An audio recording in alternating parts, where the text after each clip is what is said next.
Chapter 187 berjudul Peringatan Azik.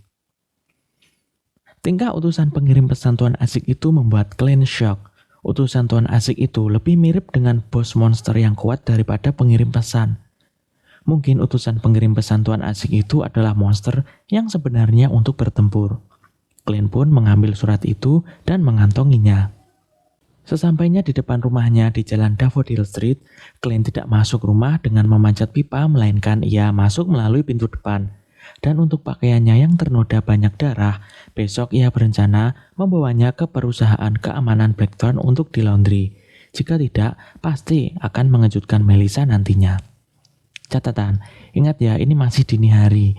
Dan Clint sebelumnya keluar rumah dengan cara melompat dari jendela lantai 2 kamarnya. Jadi saudara Clint tahunya kalau Clint sedang tidur. Nah, sebelum Clint melompat dari jendela, saat keluar rumah, ia telah membuka grendel pintu depannya. Jadi ia bisa masuk dengan kunci biasa. Oke, lanjut. Clint pun masuk dan naik ke lantai 2 ke kamarnya dengan diam-diam dan membaca surat Tuan Azik. Singkatnya, di dalam surat Tuan Azik itu, Tuan Azik menjelaskan kalau para polisi memeriksa kamar-kamar di hotel tempat ia bermalam. Karena nampaknya ada orang dengan kekuatan Beyonder menyusup ke salah satu kamar hotel. Tuan Azik pun menjelaskan kalau ia tahu Laksamana Muda Hurricane Hilangos yang sering disebut dalam novel dan surat kabar telah menyusup ke Backland dan banyak melakukan pembunuhan. Ia tidak hanya dicari oleh kerajaan Lone Kingdom, ia juga ada dalam daftar buron Kekaisaran Feysak, Republik Intis, dan Kerajaan Venapotter. Kedua, Tuan Azik familiar dengan kekuatan Shepherd atau bahasa Indonesianya adalah penggembala yang disebutkan Clint, dan Tuan Azik sepertinya tertarik dengan hal itu. Mungkin jika Tuan Azik bersinggungan dengan hal yang berkaitan dengan Shepherd, ia akan ingat sesuatu. Karena kekuatan dari benda mistis Hilangos yaitu Creeping Hunger mirip dengan kekuatan Shepherd, mungkin Clint bisa secara tidak langsung membuat Tuan Azik memburu Hilangos dengan alasan itu. Selanjutnya Tuan Azik ternyata masih ingat dengan ritual persembahan atau pengorbanan yang Clint tanyakan.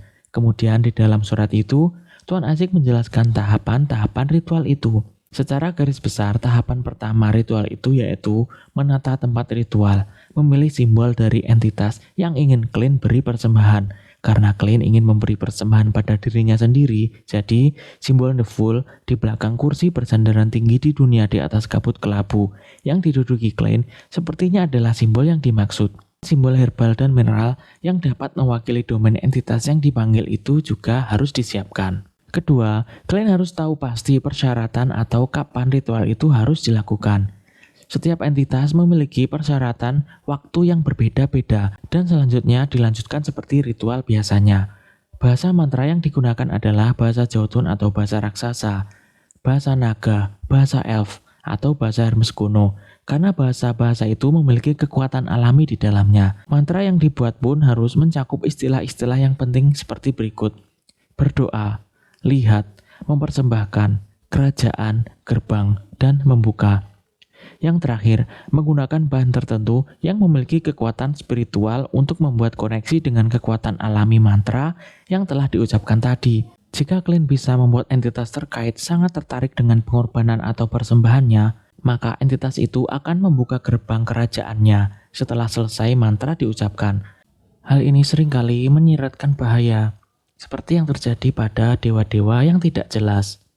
7 dewa ortodoks relatif lebih ramah, karena itu jarang terjadi bahaya jika kita melakukan ritual persembahan pada 7 dewa ortodoks. Hanya dewa-dewa jahat atau iblis yang akan membalas secara langsung untuk mencapai tujuan mereka. Keesokan harinya, Don Smith yang telah berkomunikasi dengan Mandate Punisher dan Mercenary Halfman mulai memberikan tugas. Clint juga menerima tugasnya. Ia ditugaskan untuk menyelidiki sejumlah orang yang memiliki hubungan dengan Lanevus. Tentu saja Clint melanjutkan latihan bela dirinya di sore harinya. Don tak menugaskannya sebagai penyelidik utama. Di tempat lain, di Backland, di Hillston, Backland.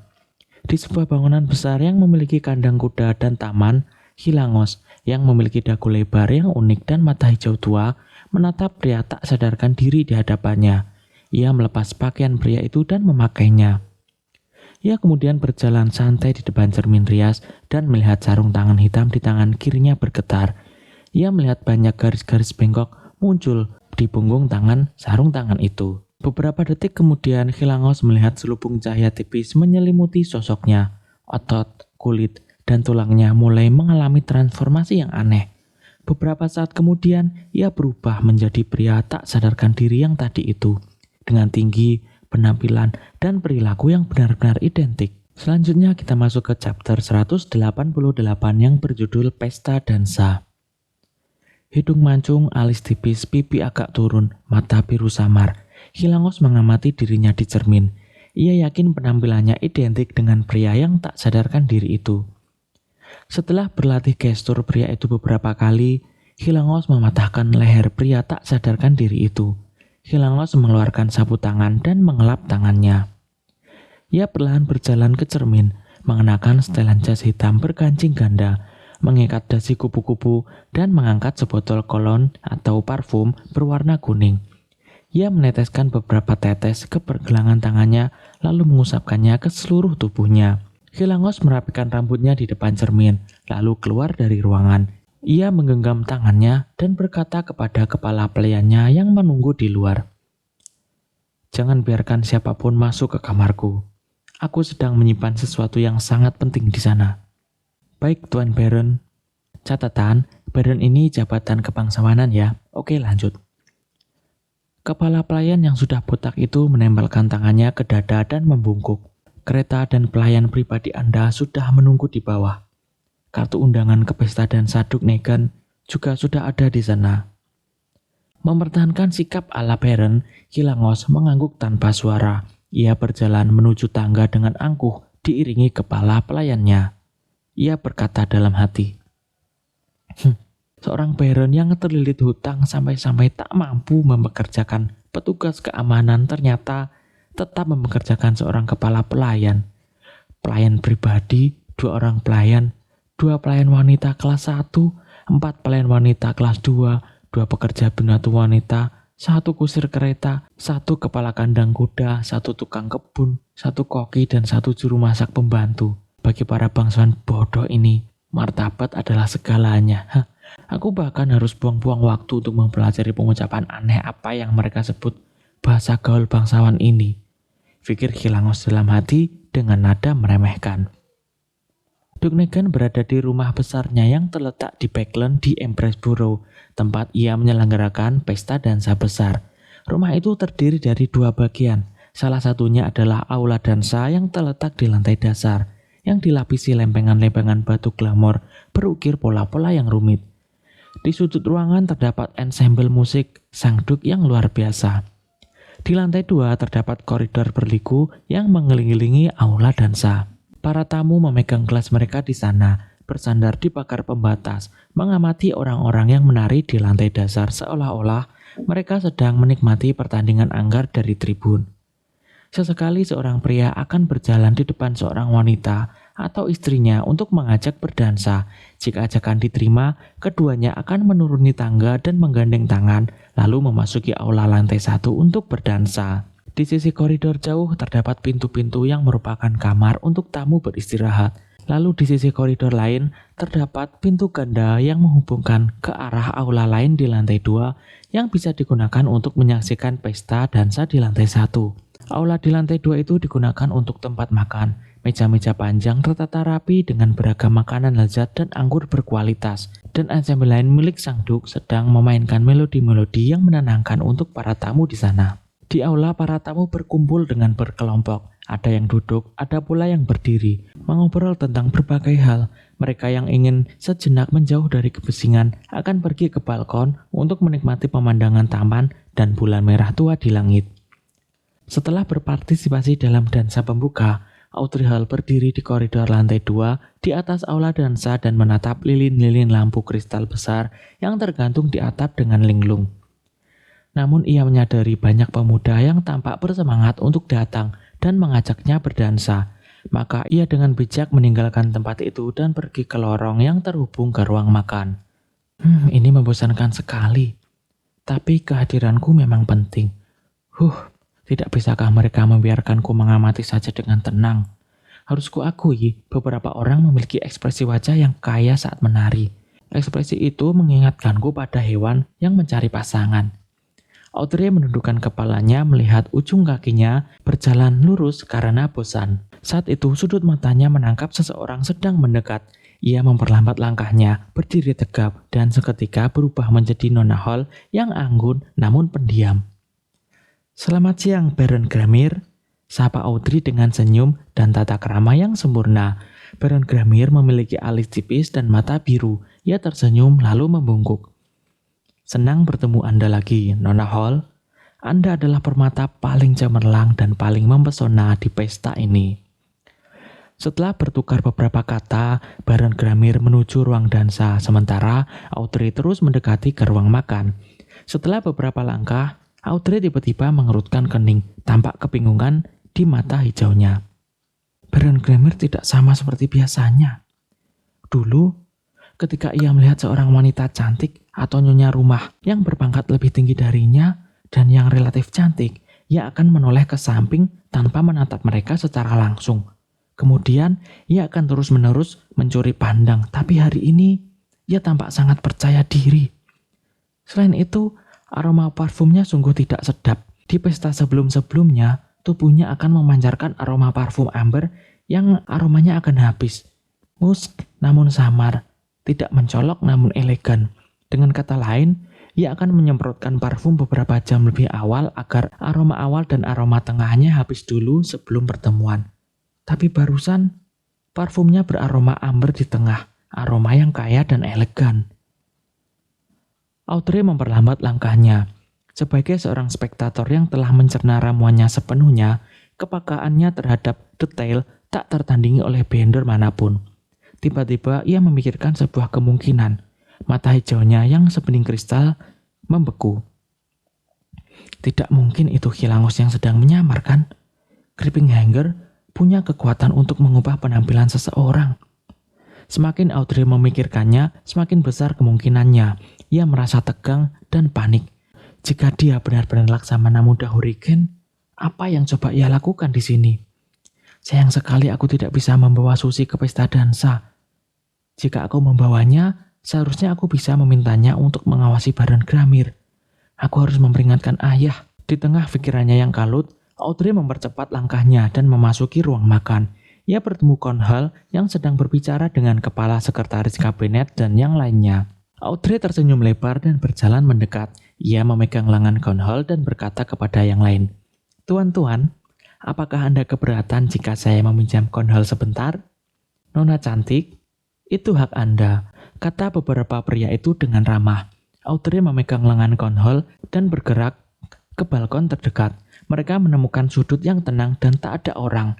Dan ia berkata kepada ayahnya yang paruh baya yang semakin gemuk itu, "Ayah, ada sesuatu yang ingin kukatakan." Conhall tersenyum penuh kasih sayang pada putrinya itu.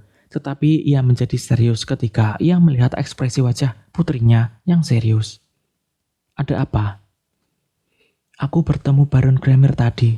Tapi ada beberapa hal tentangnya yang berbeda dari biasanya. Misalnya aroma parfumnya." Audrey menjelaskan pada ayahnya hal-hal yang ia temukan berbeda. Setelah ia menjelaskan semua yang ia perhatikan, ia mempertimbangkan kata-katanya dan menambahkan, "Aku dengar dari Viscount Glen bahwa Laksamana Muda Hurricane Khilangus memiliki kemampuan untuk meniru penampilan orang lain. Bukankah ia baru-baru ini berada di Backland?" Conhall mendengarkan dengan seksama dan wajahnya menjadi sangat muram. Namun ia segera tersenyum dan menghibur putrinya yang cemas itu. "Tenang. Aku akan mengurus ini.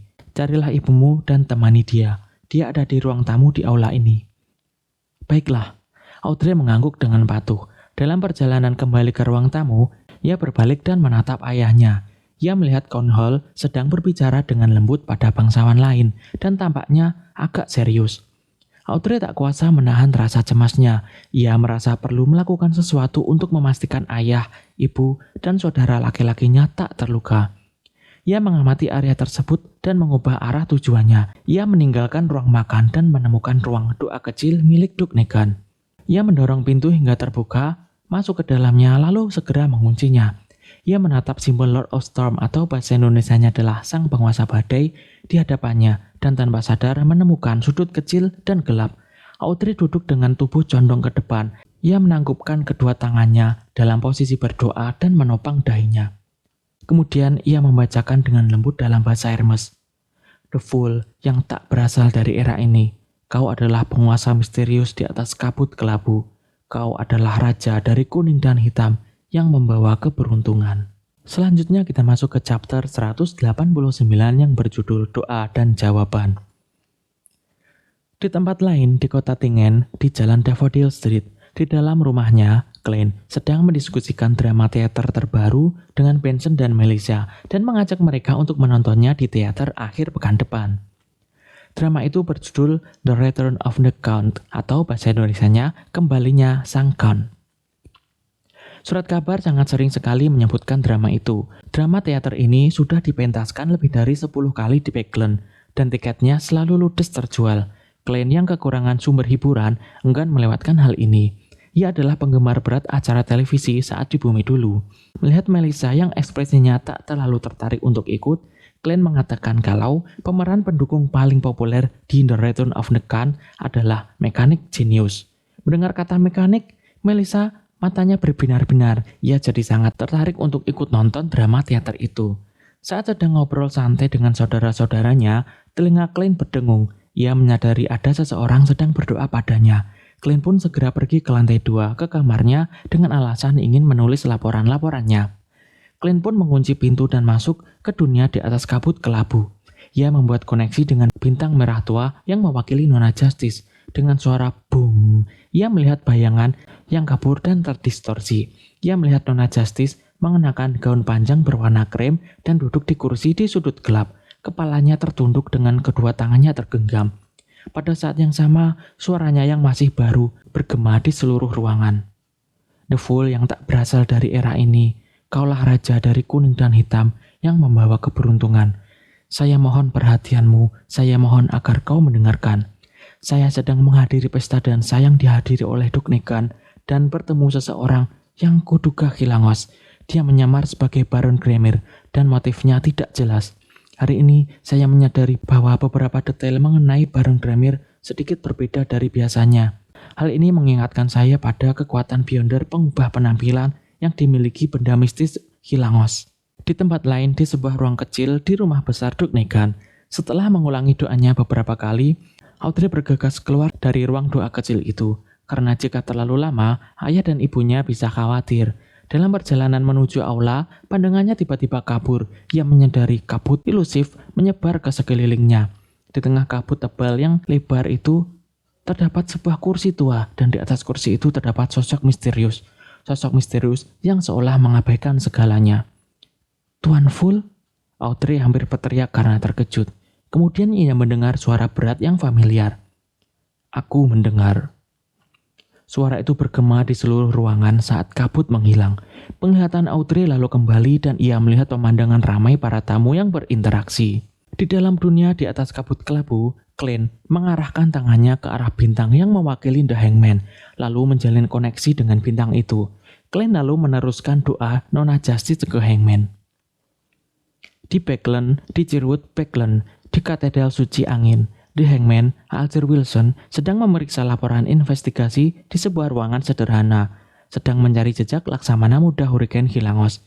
Di dekat tangan kanannya terdapat setumpuk kertas berisi banyak simbol yang terpelintir. Saat Alger bersandar di kursinya dan menggosok matanya, tiba-tiba penglihatannya kabur. Pandangannya dipenuhi kabut abu-abu tebal.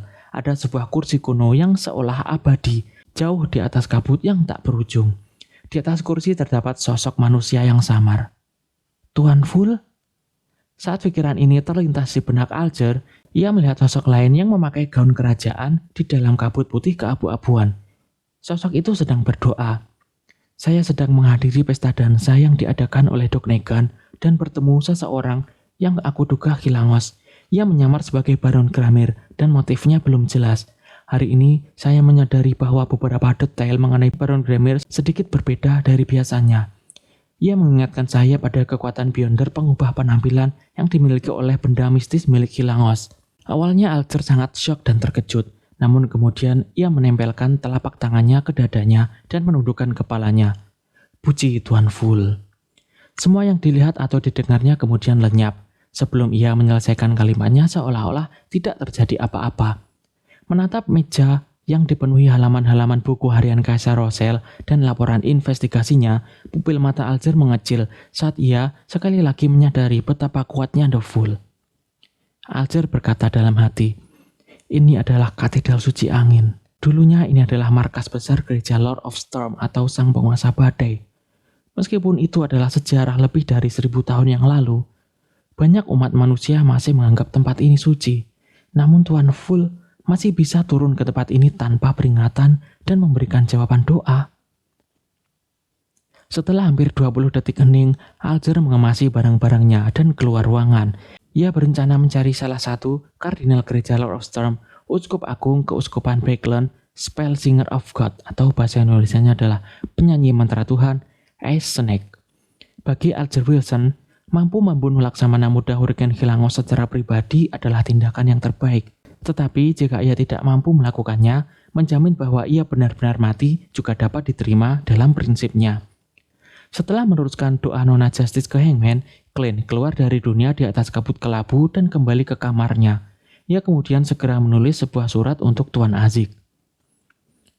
Ada berita urgent dari Beckland. Hilangos menggunakan kemampuan Shepherd atau bahasa Indonesianya adalah gembala untuk menyamar sebagai Baron Gramir dan menyusup ke pesta dansa Duknegan. Motifnya belum jelas hingga saat ini. Clint tidak khawatir Tuan Azik akan curiga padanya atau meragukan mengapa seseorang di Tingen begitu cepat mengetahui sesuatu yang baru saja terjadi di Beckland, karena telegraf sudah ada di dunia ini.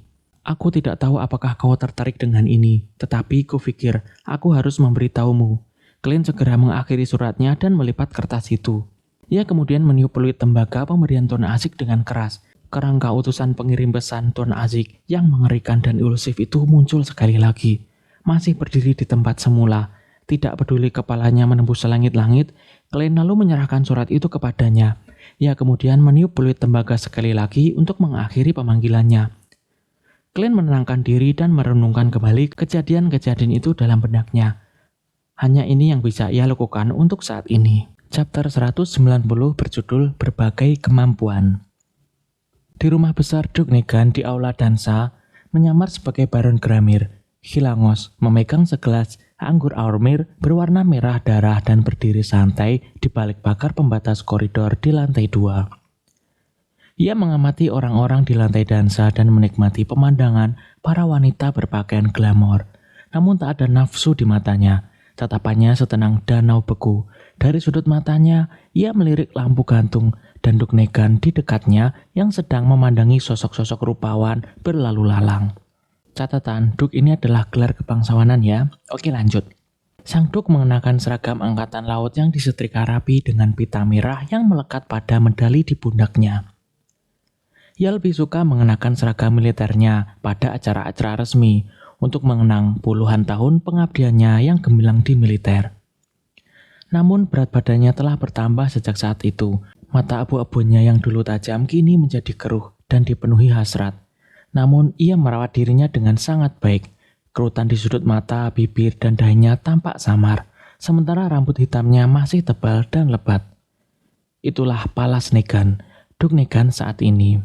Pendukung utama Partai Konservatif, saudara dari Perdana Menteri Agwesit Negan, salah satu orang terkaya dan terkuat di kerajaan Lone Kingdom.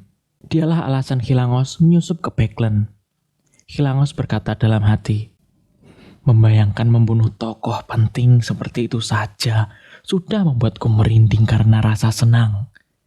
Hilangos mengalihkan pandangannya dan memejamkan mata. Ia bersedia menerima pekerjaan membunuh Duknegan ini karena ia ditawari harga yang cukup menarik dan juga karena Hilangos amat menyukai petualangan dan senang menghadapi tantangan yang sulit. Ia berkata dalam hati lagi, "Jika aku berhasil, ketenaranku akan menyebar ke seluruh benua utara dan selatan, menempatkanku di atas 4 raja, dan aku akan menerima sebuah kartu yang berisi misteri dari dewa yang diciptakan oleh Kaisar Rosell." Hilangos menahan kegembiraannya dan menundukkan kepala untuk memeriksa sarung tangan yang ia kenakan di tangan kirinya. Sarung tangan itu adalah Creeping Hanger. Sarung tangan itu berubah menjadi transparan. Mustahil dilihat dengan mata telanjang ataupun lensa biasa. Benda ini ajaib sekali. Kalau bukan karena ini, seorang Squence 6 sepertiku tak akan mencapai pangkat Laksamana Bajak Laut. Pikiran-pikiran berkelabat di benak Hilangos, sementara penyesalan menggelora dalam diri Hilangos. Selama bertahun-tahun menjadi bajak laut, ia telah bertemu dan berinteraksi dengan banyak Beyonder. Di antaranya adalah anggota Ordo Aurora yang gemar berpetualang di ujung laut Sonia mencari The Forsaken Land of God atau tanah yang ditinggalkan para dewa. Jadi ia tahu bahwa walaupun mirip, kekuatan Creeping Hunger ini sedikit berbeda dari kekuatan Beyonder Sequence 5 Shepherd atau bahasa Indonesianya adalah penggembala sungguhan. Jadi Creeping Hunger mampu menyimpan 5 jiwa Beyonder yang telah meninggal, dan setiap jiwa bisa dipakai kekuatannya 1 hingga 3. Namun kekuatan yang dipakai itu acak atau random alias gacha, jadi tak bisa memilih. Sementara untuk Shepherd yang asli atau penggembala bisa menyimpan sampai 7 jiwa Beyonder dan bisa memilih 3 kekuatan yang ingin diambil. Lalu jika ingin mengganti jiwa mana yang ingin dipakai kekuatannya, Creeping Hunger membutuhkan waktu 1 detik. Sementara Shepherd sungguhan bisa melakukannya secara instan tanpa jeda. Tentu saja keduanya memiliki batasan yang sama, yaitu keduanya hanya bisa mengendalikan 1 jiwa pada 1 waktu saja. Dan mereka hanya bisa menggunakan kekuatan Beyonder yang dimiliki jiwa tersebut dan kekuatan Beyonder mereka sendiri. Jika mereka ingin mengganti salah satu jiwa dengan jiwa baru, prosedurnya tidak dapat diubah. Hilangos menjalani 7 atau 8 tahun penyesuaian dan akhirnya menetap dengan 5 jiwa yang disimpan dalam benda mistisnya itu. Kemampuan jiwa itu saling melengkapi dan membuat pemiliknya sangat menakutkan.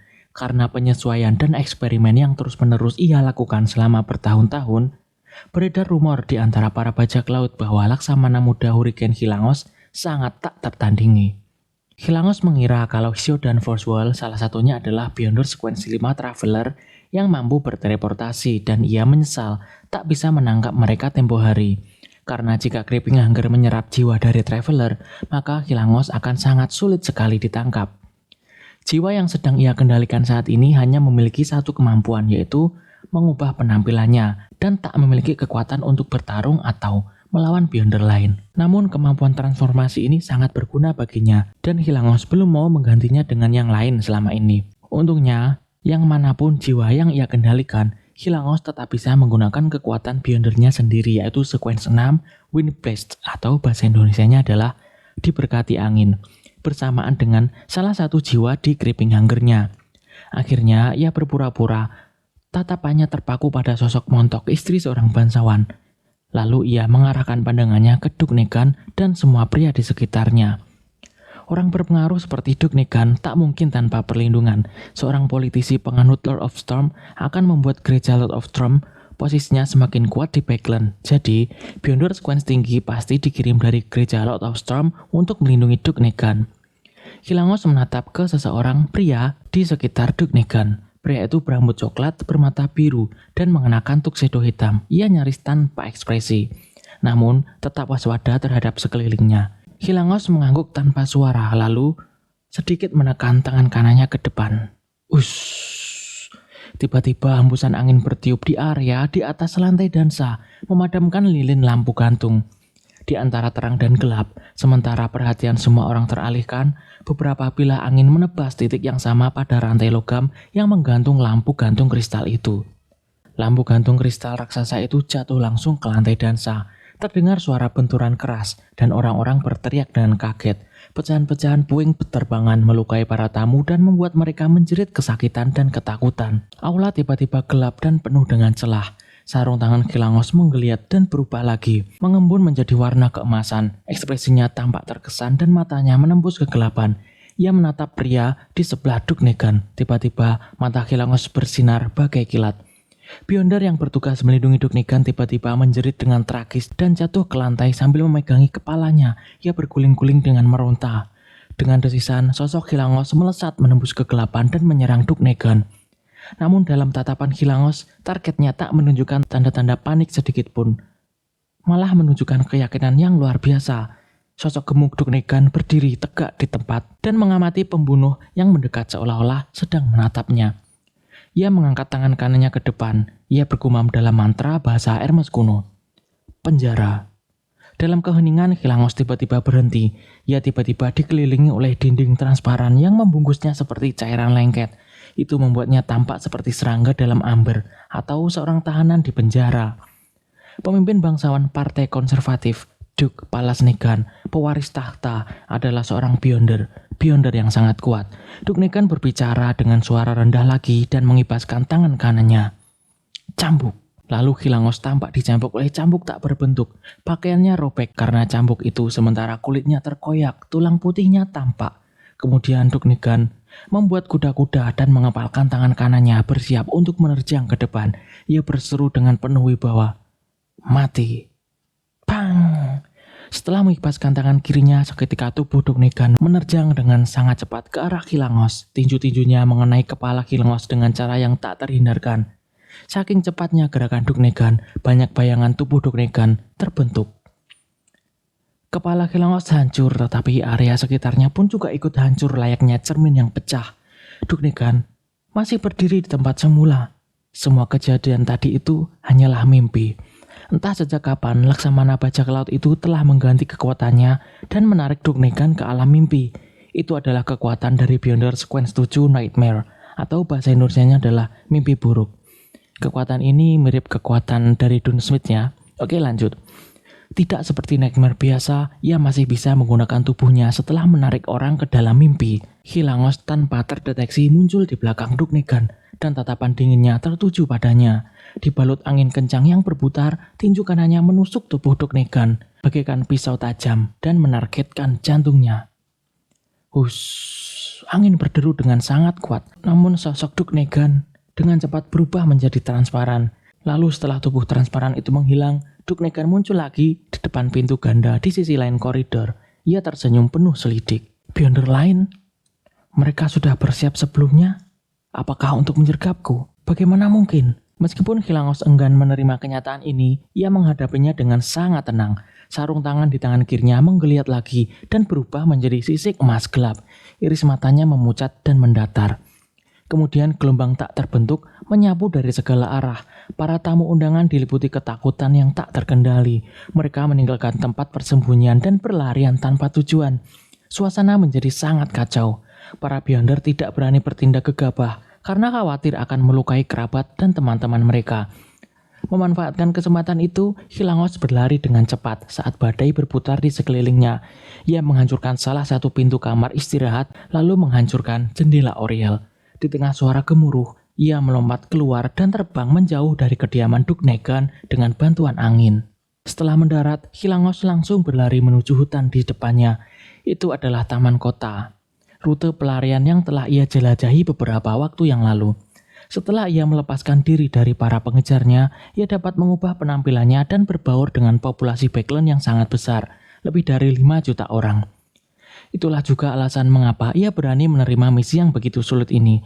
Tak lama kemudian, angin kencang bertiup menuju mansion Duke Negan. Kardinal Gereja Lord of Storm, Uskup Agung Backland, Spell Singer of God, atau bahasa Indonesianya adalah penyanyi mantra Tuhan, Ice Snake, membawa beberapa mandat Punisher yang terbang menuju mansion.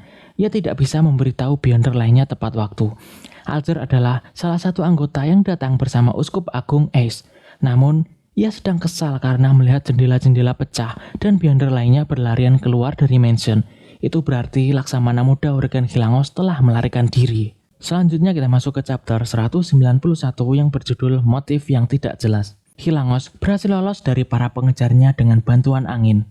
Ia terbang menyeberangi danau buatan. Saat terbang, ia mengamati area sekelilingnya, berniat untuk mengelabui pengejarnya dengan cara memanipulasi jejak seolah-olah ia kabur ke parit lalu melarikan diri ke sungai Tusok. Padahal ia berencana pergi ke arah lain, ke arah pusat keuangan Backland, yaitu Hillstone Borough. Pada saat itu, pandangannya tiba-tiba menjadi kabur. Ia melihat warna-warna di sekelilingnya meredup dalam kegelapan. Pepohonan hijau menjadi lebih hijau, buah-buahan yang merah menjadi semakin merah. Kegelapan air yang pekat menjadi lebih pekat. Segala sesuatu tampak seperti lukisan cat minyak. Di bawah langit malam dengan rembulan merah tua yang tertutupi awan, terdapat banyak sosok-sosok transparan yang tak terlukiskan. Hilangos mendapati dirinya terhenti saat melayang di udara. Di bawah kakinya, air gelap terus naik ke arahnya. Di bawah air telapak tangan putih pucat terjulur ke arahnya. Gawat, Hilangos menyadari bahwa ia telah disergap dan si penyergap tidaklah lemah. Sebuah kerangka humanoid raksasa tiba-tiba muncul di hadapannya. Monster itu setinggi 4 meter dan api hitam pekat membakar rongga matanya. Tulang-tulang tubuhnya tampak kabur dan ilusif. Hilangos menatap musuhnya tanpa ekspresi sambil menyeringai. Pada saat yang sama, sarung tangan di tangan kirinya memancarkan cahaya yang cemerlang, tampak seolah-olah terbuat dari emas murni. Hilangos merentangkan tangannya lebar-lebar seolah-olah ia sedang mencoba memeluk matahari. Seberkas cahaya terang yang murni dan membara turun dari langit, menyelimuti kerangka raksasa itu. Dunia yang seperti cat minyak itu bergetar karena itu. Dan tangan-tangan pucat di bawah air gelap menguap satu persatu. Inilah kekuatan Beyonder dari Priest of Light atau bahasa Indonesianya adalah pendeta cahaya. Itu adalah kekuatan Beyonder Sequence 5 dari jalur The Sun. Catatan, ini adalah jalur sequence-nya Derek Burke ya, tapi Derek masih sequence 9, belum sampai ke sequence 5. Oke lanjut. Itu adalah musuh bebuyutan para mayat hidup. Pilar cahaya yang bersinar itu lalu menghilang dan api hitam pekat dari kerangka raksasa itu seketika padam, kemudian berubah menjadi transparan, lalu dengan cepat hancur di udara. Sebelum Hilangos sempat menggunakan kemampuan Priest of Light-nya untuk menghilangkan dunia yang berwarna seperti cat minyak itu, ekspresinya tiba-tiba berubah kaku. Ia melihat kerangka raksasa lain muncul di sebelah kirinya. Tingginya juga 4 meter, matanya menyala dengan api hitam, identik dengan monster yang sebelumnya. Segera setelah itu, monster kerangka yang sama muncul di sekitar Hilangos, satu demi satu. 1, 2, 3, 4, terus menerus, jumlahnya lebih dari 100 sekarang. Lebih dari 100 pasang mata api hitam yang menyala mengarahkan pandangannya ke target mereka secara bersamaan. Di bawahnya permukaan air yang gelap menjulang tinggi hampir menyentuh kaki Hilangos. Tangan-tangan putih pucat terulur terus-menerus mencoba meraih kakinya. Di tempat lain, di kediaman Dugnegan, Kardinal Ice Snake memerintahkan para bawahannya untuk mengejar Hilangos. Setelah itu, ia menciptakan topan dan melesat ke udara, terbang menuju ke arah Hilangos melarikan diri. Dugnegan dan yang lainnya tidak bergabung dengan barisan Minded Punisher itu karena status mereka. Mereka hanya berdiri di samping jendela atau balkon untuk mengamati. Para bangsawan yang berlarian dengan panik pun perlahan-lahan menjadi tenang. Karena keadaan yang gelap dan teriakan yang bising, mereka tidak yakin apa yang sebenarnya terjadi. Yang mereka tahu hanyalah Dugnegan mungkin telah bertemu dengan seorang asasin. Alger Wilson berlari keluar dari rumah Dugnegan mengikuti jalan setapak taman kota menuju Hillstone Borough. Ia tidak mau melewatkan kesempatan ini walaupun sekecil apapun harapannya. Tiba-tiba ia mendengar suara yang terbawa angin kepadanya. Tidak perlu melanjutkan pengejaran. Alger berkata dalam hati. Tidak perlu melanjutkan pengejaran. Ini suara Kardinal Snake. Alger berhenti setelah berlari beberapa langkah. Ia menatap langit dengan kebingungan. Ia melihat Kardinal Snake yang mengenakan jubah hitam berhiaskan banyak simbol badai melayang di atas hutan dan danau buatan, menatap ke bawah. Alger mengerutkan kening dan bergegas menuju tempat Kardinal berada tanpa berpikir panjang. Setelah posisinya dekat dengan Kardinal Ice, ia menggunakan kemampuan Seafarer atau bahasa Indonesianya adalah penjelajah laut, sequence 7-nya, untuk melihat lebih jelas. Kardinal Snake tak memperlihatkan ekspresi apapun, tetapi posturnya menunjukkan keseriusan. Rambut putihnya yang terekspos dan menyembul dari balik penutup kepala hitamnya bergelombang tertiup angin, menonjolkan mata peraknya yang tegas. Alger mengalihkan pandangannya dan berlari keluar dari hutan. Pemandangan danau buatan yang tenang memantulkan cahaya bulan merah tua muncul di matanya. Di permukaan kolam, sosok mayat dengan tubuh tinggi mengambang di dekat tepian danau. Sosok itu memiliki dagu lebar yang unik. Rambut coklatnya diikat ekor kuda, mata hijau gelapnya dingin namun kosong. Hilangos? Laksamana muda Hurricane Hilangos? Alger awalnya terkejut, kemudian perasaannya campur aduk antara terkejut dan gembira. Ia tak percaya dengan apa yang dilihatnya, bahkan menduga kegelapan saat itu membuatnya berhalusinasi. Sebelum ia sempat bereaksi, ia tiba-tiba melihat wajah Hilangos membusuk dengan cepat. Wajahnya mengeluarkan cairan kuning kehijauan, dagingnya terkelupas sepotong demi sepotong. Yang tersisa dari wajah Hilangos hanyalah tengkoraknya. Kedua bola matanya yang kosong jatuh dari rongganya dan jatuh ke tanah di tepi danau. Tubuh Hilangos hancur. Dalam waktu kurang dari 20 detik, salah satu dari 7 laksamana bajak laut Hilangos tewas secara misterius di depan mata Alger. Pemandangan mengejutkan ini terukir dalam benak Alger. Hal itu membuatnya curiga. Ia sedang mengalami mimpi buruk yang mengerikan. Apa yang terjadi? Bukankah Kilangos berhasil melarikan diri? Mengapa ia mati begitu mudah? Namun begitu misterius di sini. Apa yang ia alami hingga ia kehilangan nyawanya dalam waktu sesingkat itu? Dia adalah seorang Sequence 6 Windblast atau bahasa Indonesianya adalah diberkati angin. Pemilik Creeping Hunger. Siapa pelakunya? Apa motif pembunuhan Kilangos? Saat segudang pemikiran membanjiri benak Alger, ia mendengar suara karismatik Spellsinger of God, Snake. Apa kau memberikan informasi ini kepada orang lain? Apakah ada orang lain yang mengetahui informasi ini? Alger segera menenangkan diri. Ia melirik jasad Kilangos dan memberikan penjelasan yang telah ia siapkan. Aku melaporkan informasi ini kepadamu begitu aku mengetahuinya. Ia tak kuasa menahan diri, kemudian Alger menggerutu dalam hati. Jika bukan gara-gara Ice Snake pergi jalan-jalan ke sungai Tusok, dan aku harus buang-buang waktu untuk mencarinya, aku tak akan kehilangan Kilangos. Tentu saja ia tidak berani mengatakan hal ini di depan seorang Beyonder High Sequence. Ia hanya bisa menjawab dengan hormat dan rendah hati. Personel yang menerima informasi secara langsung bahkan mengorbankan dirinya untuk itu, dan tidak ada yang membuka surat itu selama pengirimannya. Saya bisa menjaminnya. Tapi saya tidak bisa memastikan apakah ada kebocoran pada sumber informasi ini. Karena kami bisa mengetahuinya, orang lain pun mungkin juga mengetahuinya. Sambil berbicara, Alger merumuskan beberapa dugaan tentang siapa yang membunuh Laksamana Muda Hurricane Kilangos. Alger lalu bergumam dalam hati. Orang atau organisasi yang menugaskan Kilangos untuk membunuh Duknegan? Karena Kilangos sudah berhasil melarikan diri dan tidak ada ancaman kebocoran informasi, tidak perlu membunuhnya. Jika itu aku akan menyuruh Kilangos bersembunyi dan mencoba upaya pembunuhan lagi ketika semua orang yakin ia telah meninggal di Backland. Selain itu, Kilangos hanya percaya pada dirinya sendiri, jadi ia tidak akan memberitahu rencana pembunuhannya kepada siapapun. Duknegan akhir-akhir ini sedang mengorganisir pertemuan untuk menyiapkan proposal RUU-nya di bulan September.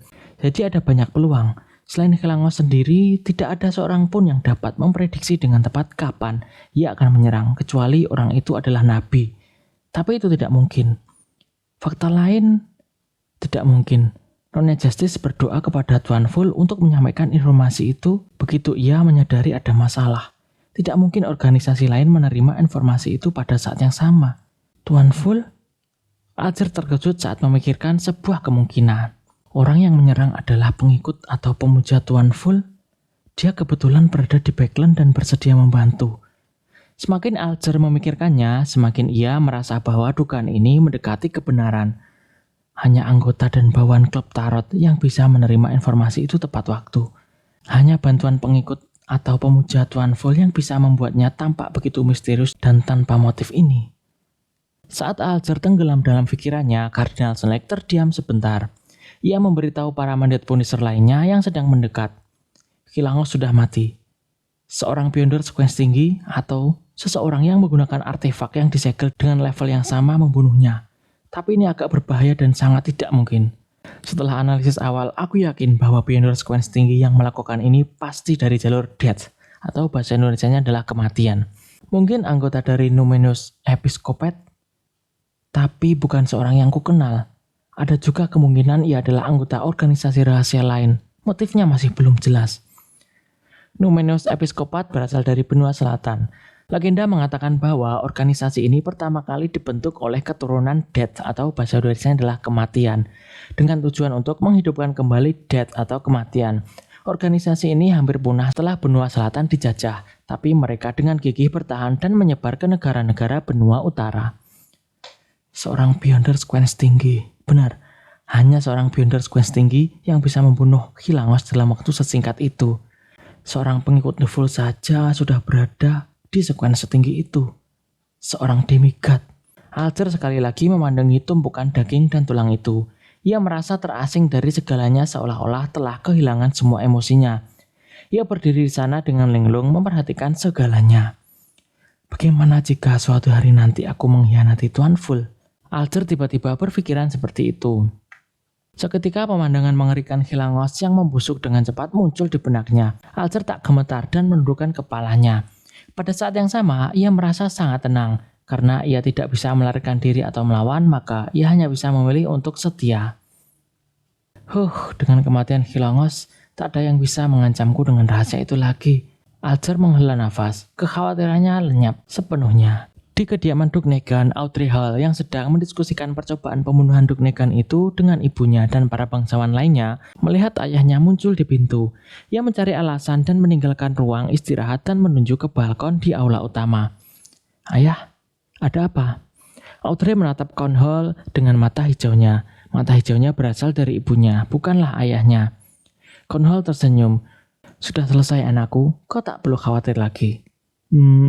Apa kau memberitahu seseorang bahwa Baron Gramir yang tadi bukanlah yang asli?" Audrey lalu menjawab, "Tidak." Audrey menggelengkan kepalanya dengan tegas. Ia lalu berkata dalam hati, "Aku hanya menceritakan hal ini pada sosok yang hampir seperti dewa, Tuan Bull." Tambahnya dalam hati. Ia berpikir sejenak lalu berkata, "Setelah aku memberitahu ayah, aku pergi ke kamar mandi lalu ke tempat ibu berada. Ayah bisa bertanya padanya." "Aku mengerti." Hall mengangguk lalu berkata, "Khilangos sudah mati. Seseorang membunuhnya." "Siapa?" tanya Audrey dengan kaget sekaligus gembira. "Entahlah. Kita bahkan tidak tahu mengapa si pembunuh itu membunuh Khilangos. Sungguh tidak masuk akal." Hall tersenyum. "Mungkin itu orang atau organisasi-organisasi lain yang kuat. Motif yang tidak jelas. Organisasi rahasia yang kuat. Mungkinkah itu pengikut Tuan Bull?" Audrey tiba-tiba mendapat pencerahan.